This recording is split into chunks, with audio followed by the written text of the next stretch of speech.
Today on the YY family, Grandma's gonna get the salt to carry me all over the world so we can find out where there are different climates. Mom's taking me to a greenhouse so we can see why leaves fall in the autumn. Then my dad and I are going inside our television set so we know how it works. Zygo and I are traveling with Grandpa into deep space to learn about comets. And when I get back, Uncle Scopo and Uncle Micro are going to show me what happens to my food after I eat it. They tickle. Come along with me and meet the smartest family in all the town. The YY family. Mom can make it plain to see that what goes up eventually comes down. The YY family. Come and meet the YY family. We got a lot of real know-how. Grandpa knows a lot about farming. Ask him and he'll show you now. I can hear please why. When I land, I'll tell you why. Meanwhile, there's a dragon making some kind of a potion in a vat. The YY family. And Grandma's no stranger. She can teach you all the dangers found in that. The YY family. Max is a mechanical marvel. Why? I know a copy kind of guy. Maybe he can show you the answer now. If you want to take a look inside. Everybody's in a lather. Rushing, wondering what's the matter. Every person here's a cry. Rushes to the baby side. What's the deal? What could it be? Just on the YY family. Have you ever wondered why the salty oceans, lightning, thunder, what the earth is like down under? Why there's wind and snow and rain? Let Eartha and Basalt explain.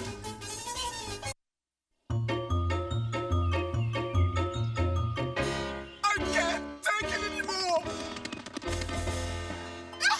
Salt! No! The pool is empty! Oh, steady. Gosh, Basalt, even I know you should make sure a pool is safe before you jump in it. Now you tell me. Be patient, Basalt. We live in a climate where heat waves never last very long. What's a climate? Climate means the kind of weather that's likely in a particular area. That's not how I wanted to cool off. As you know, the sun shines on our planet, but it warms some parts of the Earth more than others. Here's the middle of the Earth, the equator. Now, countries located along the equator are very hot because there the sun's rays shine straight down on the Earth. These countries have what's called a tropical climate, but at the North Pole, the sun's rays hit the Earth at a slant. Is that why it's so cold there? Yes. Whoa! The sun's rays are so weak that there's snow and ice all year round. That's a polar climate, the coldest on the whole planet. The only places with a polar climate are the Arctic and the Antarctic, Basalt. Oh, and where are we then? Here, in between the polar zone and the tropical zone. We've got a temperate climate. In temperate climates, winters are cold and summers are warm. But the sun is not the only thing that causes different climates. The sea also plays a part. Basalt, we're going to the coast. Yes! Let's go back a few months. In winter, cold currents run across the sea and cool it down. In summer, the sea warms up more slowly than the air, so the sea acts to cool the air down.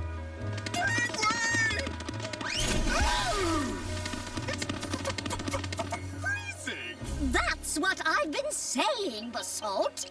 The summer has just begun, and the sea hasn't had time to warm up yet. Throughout the summer, the sea stores the sun's heat. In winter, this heat is released into the air, warming it up. And that's why winters are milder by the sea. Now, there's a third factor that can affect climate. Mountains. I liked it better by the sea. It was warmer. That's because air gets colder as we move up. It's raining? Oh, it's not my fault. The wind has blown me here, and now it wants to push me all the way up the mountain, but it's too cold up here. You see, Victor, when the clouds come up to a mountain, they move further up. And as the air is very cold up there, even in summer, they change into rain or snow in the winter. Over the next few days, the temperature should drop. Did you hear that, Basalt? This heat shouldn't last much longer. I was just getting used to it.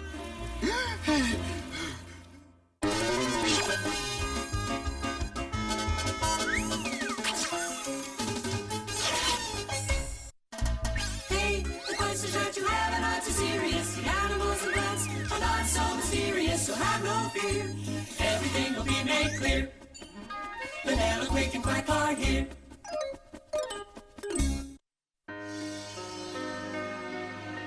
Oh, boy, I thought I'd never get those leaves raked. Hey, go back here with my teddy bear, Quack!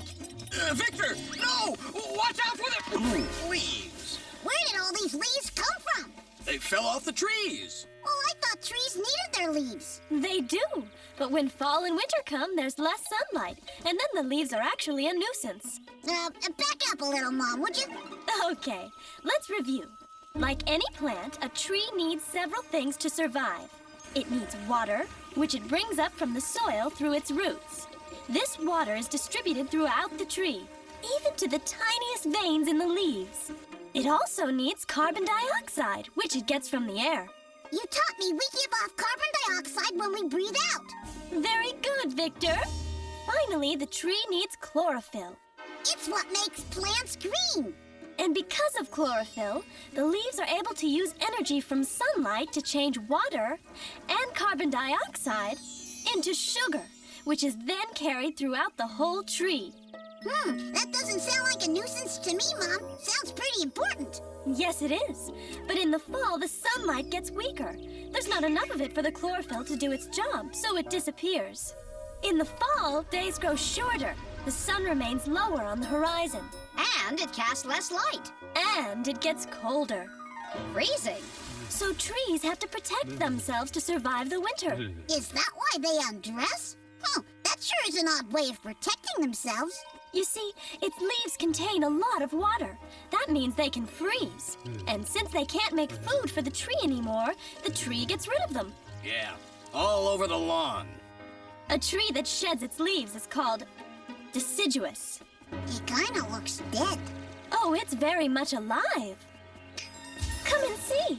It's getting ready for spring. Mommy, what's this? Go ahead and taste it. It's sugar. Right. During the winter, the tree lives on the reserves it's built in its trunk and branches during spring and summer. Doesn't it even drink from its roots anymore? When it can, but most of the time the ground is frozen. First floor. Stand back. Last delivery for the third branch on the right. What are all these corks for? The tree makes them in the fall to stop the sap from circulating in the leaves. So that's why leaves lose their color and die? Yes, but dead leaves are very useful too. They enrich the soil from which the tree's roots, even in the winter, draw the substances the tree needs to grow. And your dead leaves gotta get out of the way of the buds that turn into new leaves. Look. These little corks protect the buds until the spring when the sun's rays will become warmer. Tropical and equatorial plants are always green because they live in areas where the sun shines all year round. So, if there's no winter, they don't need to lose their leaves. Then they don't change to pretty colors in the fall. Hey! Well, at least they don't have to rake any leaves.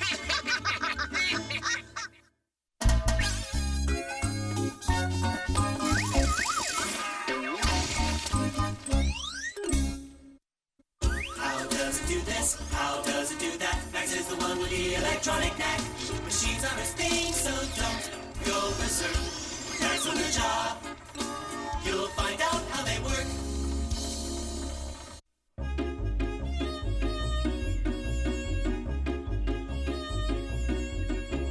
Hi, Victor. What are you watching? Nothing. The TV's not working. What do you mean? It has to work. It's almost time for the cartoons. Careful, Micro. You might break it. Dad, the television isn't working. I'll check it out. Aha! I think I see the problem. That was pretty good, Dad. Hey, how does the television work? It's very simple, really. I'll show you. Here you go, Victor. It all begins with the TV camera. Good evening, I'm Peter Vapid with the 6 o'clock news. Dad, can I see?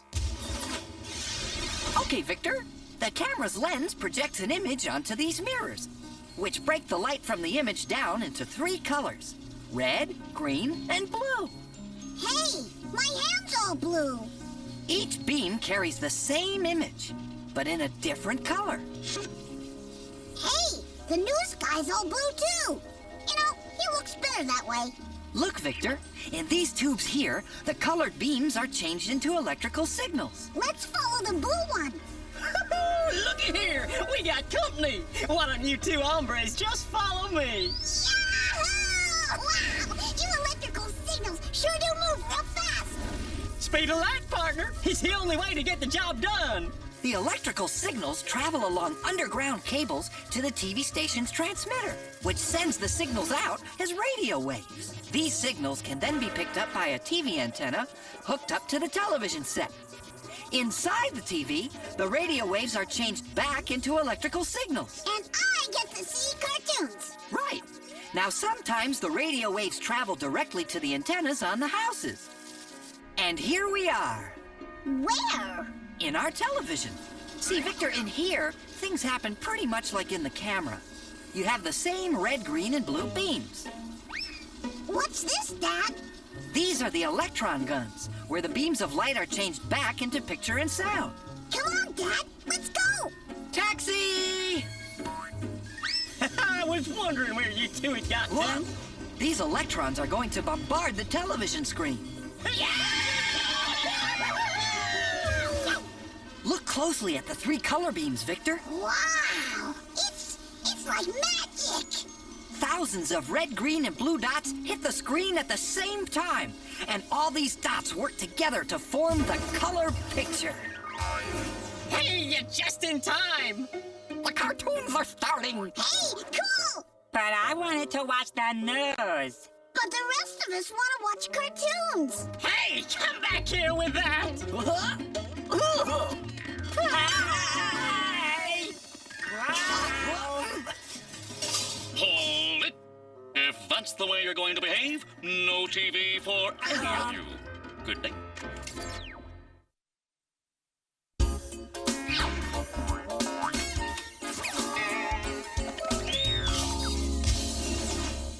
Who has all the answers about the sun and moon and stars? That would be Zygo and Matic.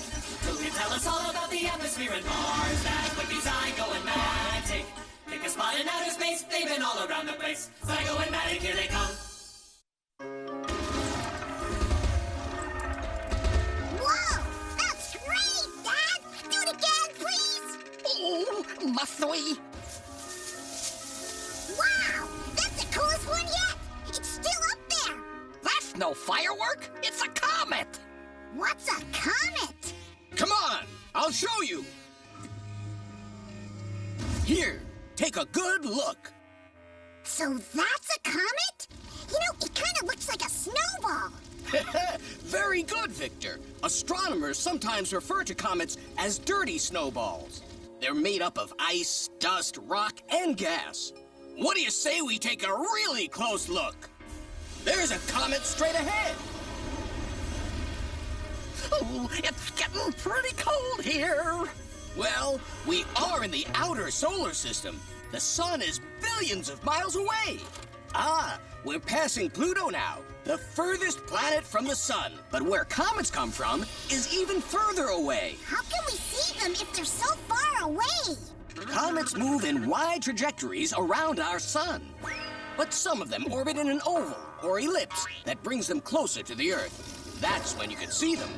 Aha! And that seems to be where this one is heading. We'll follow it. You know, now that I think about it, it was cool and refreshing in the outer solar system. Look how bright it's getting. That's because the sun is melting the ice and the light is reflecting off of it. It looks like it has golden hair. The ancient Greeks thought so too. In fact, the word comet comes from the Greek word for hair. But the comet's tail is really just dust and gas that's released as the ice melts. As the comet gets closer to the sun, the solar wind drives the dust and gas away from the comet. This is why the comet's tail always points away from the sun. A comet's tail can stretch millions of miles. Achoo! I had no idea comets were so big. They're really not that big. It's just that they get sort of stretched out. In fact, you could fit all of the solid matter that makes up a comet into a suitcase. Now, Victor, as the comet moves away from the sun, it freezes again. And goes back to being a big, dirty snowball in outer space. Exactly. How often do we see comets, Grandpa Matic? Well, it varies. Comets' orbits are highly irregular. There's one comet, called Enki, whose orbit carries it around Mars and the sun. It's visible every 3 years. But each time it approaches the sun, it loses some of its matter, so it's slowly growing smaller and duller. The most famous comet, Halley's Comet, appears every 76 years. Another comet, Kohoutek, takes 200,000 years to complete one orbit. I think that about covers comets. Can we go home now? Sure we can. After I tell Victor that there are lots of comets out there. We only see a few of them from Earth. I think Zygo's allergic to comets. You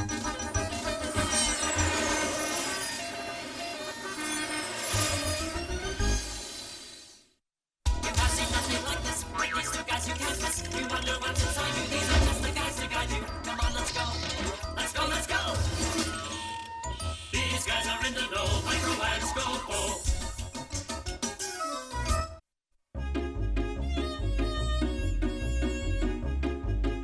Don't eat so much, Scopo. You're gonna make yourself sick. Just one more. No, you're setting a bad example for Victor. That hamburger looks really good. Uncle Micro? Uncle Scopo? Hey, where did you go? How Victor must have activated the gizmo by accident. Hey! Ugh, that greasy burger was disgusting enough at normal size. Victor, stop chewing! The gizmo zapped us into your mouth. We've got to get out of here, or we're going to end up the same way your food does. What happens to the food we eat, Uncle Micro? Well, your body will digest or break down this hamburger to provide itself with energy and nutrients. And your uncles if you're not careful. Digestion begins when you start to chew. Your teeth crush the food, and it gets mixed with your saliva, which softens it. Uh-oh. I'm sorry, Uncle Micro. Quick, Micro, use the gizmo. In good time, Scopo. Right now, we have to answer Victor's question. This is your esophagus, Victor. It's the tube that runs from your mouth to your stomach. It flexes to push the food down into the stomach. Micro, it's pushing us into Victor's stomach. Don't worry, everything's under control. Uncle Micro, Uncle Scopo, are you all right? We're fine, Victor. We've arrived in your stomach. Well, what happens now? Well, the stomach is going to break the food down until it's entirely liquid. You know, I don't want to be entirely liquid. I told you, it's under control. Now then, the walls of the stomach have muscles that blend the food with your gastric juices. Gastric what? Gastric juices. Acids that break down the food. Watch. Hey, that's pretty good. Yeah, it takes about 2 hours for the food to be completely liquefied by the stomach.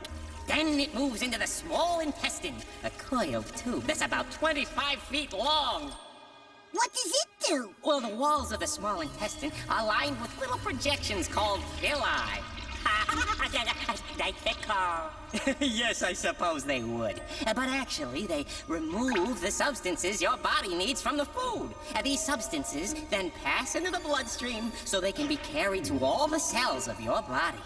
That's how your body grows and stays healthy. What's left passes into the large intestine, which absorbs some of the water. After that, your body gets rid of anything it has no use for. Oh, Micro, I think it's gonna get rid of us if we don't get out of here. Oh, we don't want that.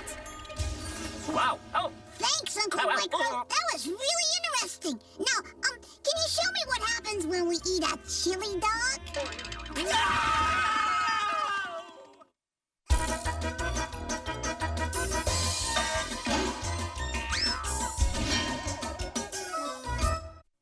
Well, Victor, what'd you learn today? Oh, tons of neat stuff. I learned that cold air and hot air affect our Earth in different ways. I learned that plants are filled with chlorophyll, which makes them green. And that in autumn, their leaves fall because they get less chlorophyll. I learned that, like magic, thousands of blue, green, and red dots hit my television screen at the same time, and those dots form a color picture. I learned that comets look like big, dirty snowballs because they are made up of ice, dust, rock, and gas. And I learned that digestion begins when my teeth crush the food. Hey! And the saliva in my mouth softens it. Sounds like a pretty big day. It was, but I still have plenty of questions left for next time.